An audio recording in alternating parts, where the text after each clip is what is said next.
नमस्कार, मैं एनके सिंह। दोस्तों, ट्रंप ने अचानक अपना रवैया बदला और ये क्यों कहा कि हफ्ते 2 हफ्ते में ईरान के बारे में कि हमला करना है कि नहीं फैसला लेंगे। दरअसल अमेरिका और इज़राइल पूरी तरह से बैकफुट पर आ गए और अब ये टाइम चाहते हैं। टाइम 2 चीज़ों के लिए। क्या समझौता वार्ता हो सकती है? ईरान को इसमें कोई दिक्कत नहीं है, लेकिन ये हुआ कैसे?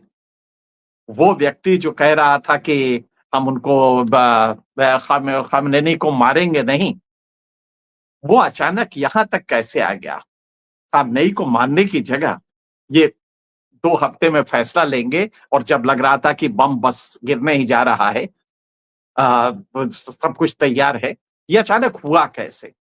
इसको आपको समझना बड़ा ज़रूरी है। दरअसल हुआ ये कि इनका जो 7 लेयर आयरन डोम था, इनका जो 7 लेयर डिफेंस मैकेनिज्म इज़राइल का था, वो टूट गया।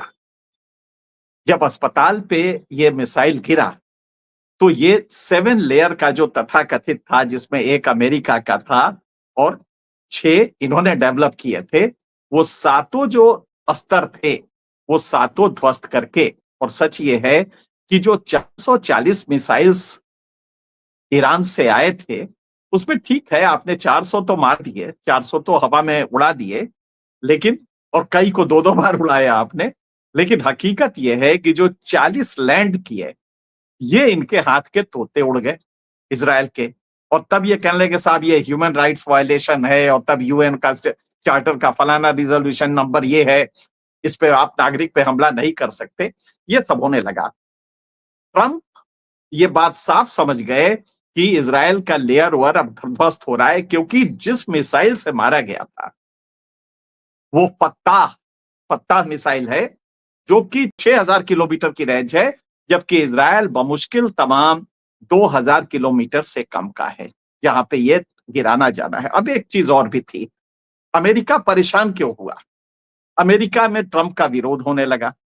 अमेरिका का जबरदस्त विरोध हो रहा है कि ये जो सौदा आप करने जा रहे हैं, जो लॉन्ग टर्म एक वॉर में आप घुसने जा रहे हैं, जबकि आपने कहा था कि हम वहां पे इंडस्ट्री लगाएंगे, ये करेंगे, वो करेंगे, उसकी जगह ये बिन बुलाए ये वॉर ले रहे हैं। इसको लेके ट्रंप के अपने लोग इनके खिलाफ होने लगे। और दूसरा ये हुआ कि ये लगा कि क्या वाकई अगर हम फेल हो गए और फर्दों के प्लांट को जो ईरान में है, उसको हम ध्वस्त नहीं कर पाए, तो उसके बाद ईरान का रिटेलिएशन क्या हो गया, क्योंकि उसने जो मिसाइल का रेंज दिया है, वो इनकी समझ में नहीं आया कि वो मिसाइल कितने तगड़े हैं। क्योंकि हुआ ये कि राइजिंग इन्होंने जो ऑपरेशन किया था, वो राइजिंग लायन नाम से इज़राइल में शुरू किया था। जो ईरान का हमला था, वो था ऑपरेशन ट्रू प्रॉमिस 3। ये तीसरा चरण था, ऑपरेशन ट्रू प्रॉमिस, कि बिल्कुल वादा, असली वादा करेंगे। और ट्रू प्रॉमिस में किया क्या? ये इनका 13वां वेव था ईरान का, जो लहर थी, जो हमले की लहर कहते हैं। और 13वें लहर में इन्होंने जो मिसाइल इस्तेमाल किया, ये हाइपर सुपरसोनिक था। ये सिर्फ सुपरसोनिक नहीं था, ये हाइपर सुपरसोनिक था। ये इज़राइल के वो सारे जो 7 लेयर थे, उसको खत्म कर दिया। वो लेयर कौन-कौन से थे? Arrow, David sling. ये एरो जो होता है, ये लॉन्ग रेंज के लिए होता है, लॉन्ग रेंज को हवा में खत्म करता है। और इसके अलावा ये मिडिल और लॉन्ग रेंज के लिए होता है, जो हवा में खत्म करता है। डेविड स्लिंग, आयरन डोम। और उसके बाद यूएस के 2 सिस्टम यूएस ने इसके अलावा दिए थे, वो भी फेल हो गए। उसके बाद छठवां था इज़राइल का अपना लेसर बीम, कि साहब हम तो लेसर बीम से कोई भी मिसाइल आ रहा है उसको दे देंगे, हमारे पास इंटरसेप्टर की भी जरूरत नहीं, हम तो ऐसे लेसर बीम लगाएंगे और टूट जाएगा। कोई भी मिसाइल आएगा वो वहीं पे हवा में ध्वस्त हो जाएगा। लेसर बीम ने भी काम नहीं किया। अब इसके बाद जो था, वो था ड्रोन्स के लिए, और ये शॉर्ट रेंज मिसाइल के लिए जो गाजा से आ सकते थे, उसके लिए 2 थे। कुल मिला के इनका जो 7 लेयर मैकेनिज्म था, डिफेंस मैकेनिज्म, वो खत्म हो गया और वो कहीं भी अब काम नहीं कर रहा है। हकीकत ये है कि इनके पास इंटरसेप्टर्स खत्म हो रहे हैं। और ताजा खबर यह है कि हिंदुस्तान से भी इन्होंने बात किया। हालांकि हिंदुस्तान का ये मानना होगा, अभी तक इसके बारे में कोई मैनिफेस्टेशन नहीं आया है, कोई क्लैरिटी नहीं आई है, लेकिन ये माना जा रहा है, हिंदुस्तान ये कह रहा है कि नहीं साहब, वो तो जो हम सिंधु या ऑपरेशन कर रहे थे वहां से निकालने के लिए, ये उसके सिलसिले में बातचीत हुई थी। हकीकत यह है कि बातचीत शायद उन्होंने मांगा हो, इनसे मिसाइल मांगा हो, क्योंकि इनके या इंटरसेप्टर्स मांगे हो। रूस के हमारे पास S-400 है, ऐसा कोई डिमांड किया हो, जो कि भारत नहीं दे सकता। ये बात सच है कि भारत अपने उसमें फंसा हुआ है। तो इज़राइल अगर भारत से मांग सकता है, अमेरिका को त्राहिमाम कर सकता है, तो इसका मतलब है कि उसके जो इंटरसेप्टर्स हैं वो खत्म हो रहे हैं।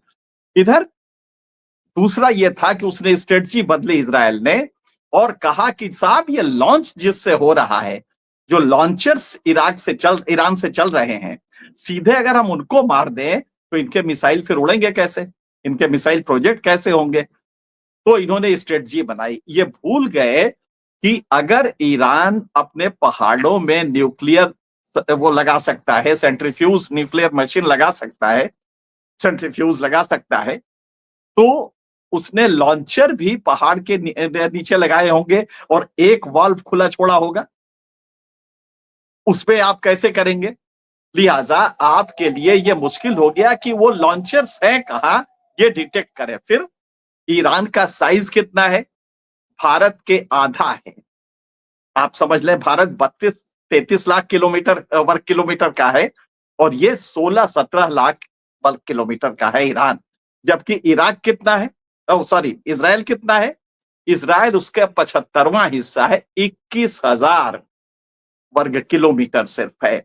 लिहाजा अगर ईरान ने अगर अपने मिसाइल्स फेंके, तो वो इनके लगभग सभी इंस्टॉलेशंस पे गिरेंगे, जिसमें कि रिफाइनरीज है, साउथ में जो रिफाइनरीज है उस पे गिरेंगे। और साउथ नॉर्थ क्या है, तो छोटा सा ईरान एक देश, इज़राइल एक देश है। नतीजा क्या होगा कि आपके सिविल तो छोड़िए, सिविल पे वो नहीं करना चाहेगा, लेकिन आपके जितने भी सिविल हैं, छोटा सा आप कंट्री है, उसमें बहुत सारे आपके इस्टेब्लिशमेंट्स हैं, प्रोडक्शन यूनिट्स है, तो सबसे बड़ा रिफाइनरी को आपको खतरा है। और यही वजह है कि इज़राइल के जो डिफेंस के चीफ थे अभी 2 साल पहले, और अभी भी उनसे सलाह ली जाती है, उन्होंने कल कहा कि भाई ऐसा है कि हमारे पास कोई अनकाउंटेड तो है नहीं इंटरसेप्टर्स जो मिसाइल को रोक लें, उसकी सीमा है ना। तो अगर वहां से निर्बाध रूप से आ रहे हैं, तो हम कितने इंटरसेप्टर डिप्लॉय करेंगे।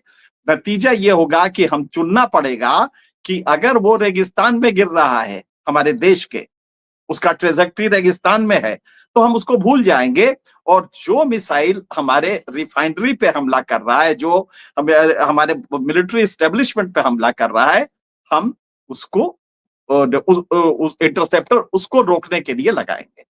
ये कहना काफी इंपॉर्टेंट है कि उनके पास बुरी तरह से इंटरसेप्टर्स खत्म हो रहे हैं।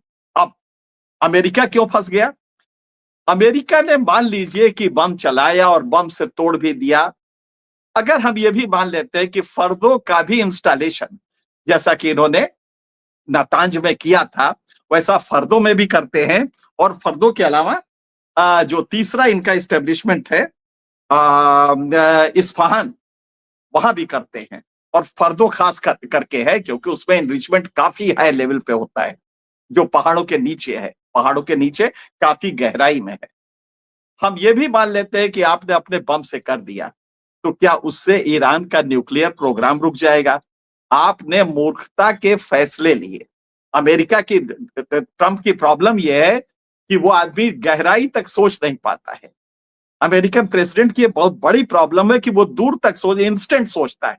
यहां तक कि अमेरिका का प्रेसिडेंट, जिसका जीडीपी, उस देश का जो दुनिया का सबसे ताकतवर देश है, जिसका जीडीपी, आप ताज्जुब करेंगे, जो दुनिया भर की जीडीपी है उसका 1/3 है, करीब 28-29%। इस समय अमेरिका का जीडीपी करीब $30 ट्रिलियन है, जबकि दुनिया का 106 ट्रिलियन डॉलर है। चीन का $19 ट्रिलियन है, भारत का $4 ट्रिलियन है। तो ऐसे में बहुत सिंपल सी बात है कि अमेरिका अगर ये सोच के ये कुछ कर रहा है कि वो न्यूक्लियर प्रोग्राम बंद कर देगा, तो ईरान ये करने नहीं जा रहा है। न्यूक्लियर प्रोग्राम फिर भी होते रहेंगे, उसके एनरिचमेंट कहीं और करेगा, किसी और पहाड़ के नीचे करेगा, क्योंकि उसका जो जीडीपी है, पॉपुलेशन के हिसाब से अगर आप देखें, तो ईरान का 10 गुना पॉपुलेशन है, लेकिन एरिया 75 गुना ज्यादा है। तो जाहिर है उसके पास जमीन काफी है। अब ईरान अगर हमला करता है, तो इराक अगर इजराइल हमला करता है तो ईरान को उतना नुकसान नहीं होगा जितना आसानी से ईरान हमला करेगा तो इजराइल को होगा, क्योंकि बहुत छोटा है, 21,000 वर्ग किलोमीटर का है। ये ईरान की एक स्ट्रेटजी। और तब जबकि उसके सारा जो डिफेंस मैकेनिज्म था, जिसको कि उसने कहा था आयरन डोम है हमारे पास, और क्या है, वो आएगा तो ये मारे, ये आएगा तो वो मारेंगे, ये करते करते पता लगा कि उसके सारे मारने वाले तो ध्वस्त हो गए, खत्म हो रहे हैं। तो यहां पे आके इजराइल फंस गया है। अमेरिका की मुश्किल ये है कि अमेरिका में अपना विरोध शुरू हो गया है।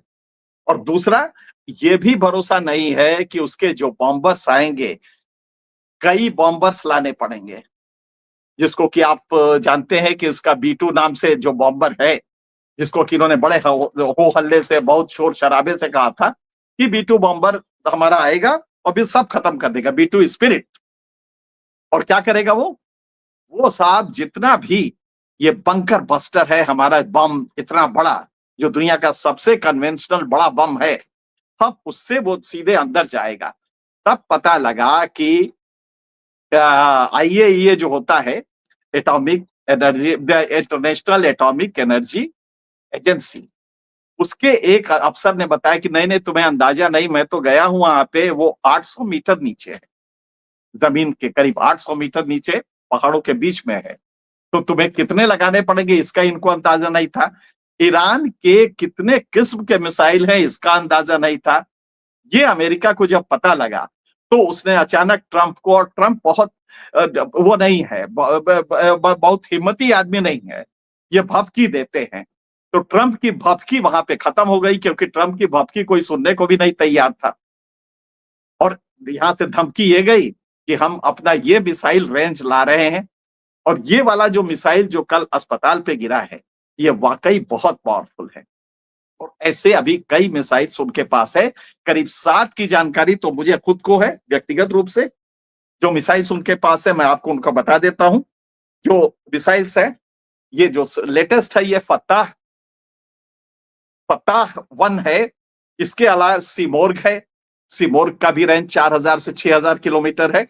खुर्रम शहर मिसाइल है, ये कहने को तो मीडियम रेंज है, लेकिन ये क्रॉस कर सकता है, इजराइल तक पहुंचना उसके लिए बहुत आसान होगा, क्योंकि 3,000 से 4,000 किलोमीटर है खुर्रम शहर मिसाइल।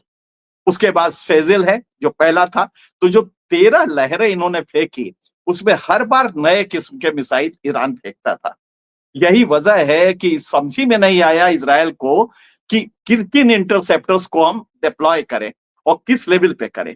नतीजा ये हुआ कि राइजिंग लायन का जो इन्होंने ऑपरेशन शुरू किया था, वो ऑपरेशन ट्रू प्रमोशन जो ईरान का था, ऑपरेशन ट्रू प्रमोशन 3, उससे ये ध्वस्त होने लगा।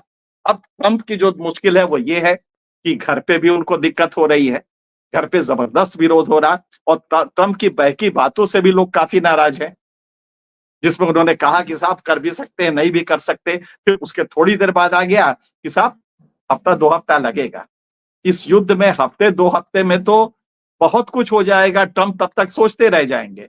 लिहाजा ये टैक्टिकल था कि अमेरिका अब अपने कदम पीछे खींच रहा है, और ये कदम इसलिए खींच रहा है कि ईरान को वो कंट्रोल में जो लेना चाहता था और समझता था कि त्राहिमाम करके हमारे पैरों पे आ जाएगा, वो बिल्कुल उल्टा हुआ। धमकी ईरान को मिलने लगी, और ईरान के इस्टेब्लिशमेंट पे मिलने लगी, क्योंकि ये मिसाइल के टारगेट में सारे वो इस्टेब्लिशमेंट्स हैं।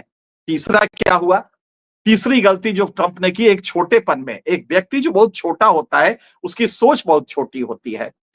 ट्रंप ये समझ ही नहीं पाए कि अरब वर्ल्ड कुछ भी करेगा, कम से कम एक इस्लामिक स्टेट के खिलाफ अपनी जमीन तो नहीं देने जा रहा है, चाहे कुछ भी हो जाए। अब गलती क्या की, इसकी जगह उन्हें मुनीर को खाना खिलाया और समझे कि मुनीर तो सब कुछ है, तो उन्होंने पहली बार प्रोटोकॉल तोड़ के एक जनरल को खाना खिलाया, इनवाइट किया, खाना खिलाया। पाकिस्तान को बताया कि वो तो साहब वो तो मेरा बहुत ही प्रिय देश है।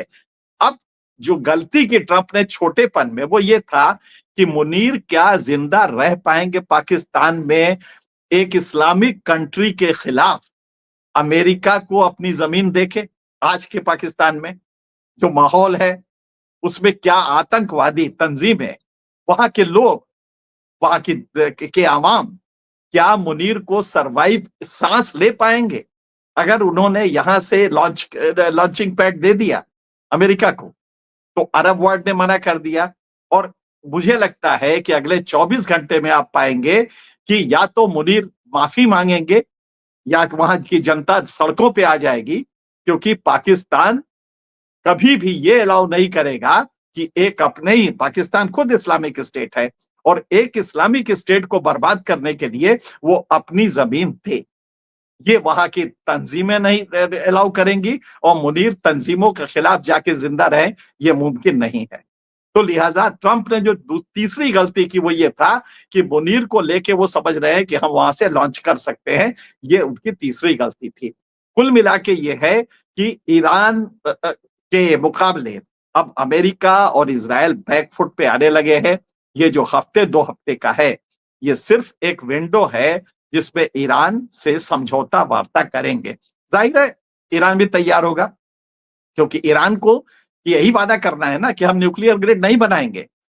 तो अगर बिना वादा किए इजराइल बना सकता है बम, बिना वादा किए पाकिस्तान बना सकता है, तो इजराइल वादा करके बना लेगा तो कौन सी बड़ी बात होगी? लिहाजा फिलहाल ये लग रहा है कि ये शांति एक बार फिर बहाल होगी, और इसलिए नहीं होगी कि ट्रंप की बकैती चल रही है, ट्रंप का डोमिनेंस चल रहा है, इसलिए होगी कि ट्रंप हार गया। मेरे ख्याल से आपको इस चीजें क्लियर हो गई होंगी। इस मुद्दे पे और भी बात करते रहेंगे। फिलहाल इतना ही। नमस्कार।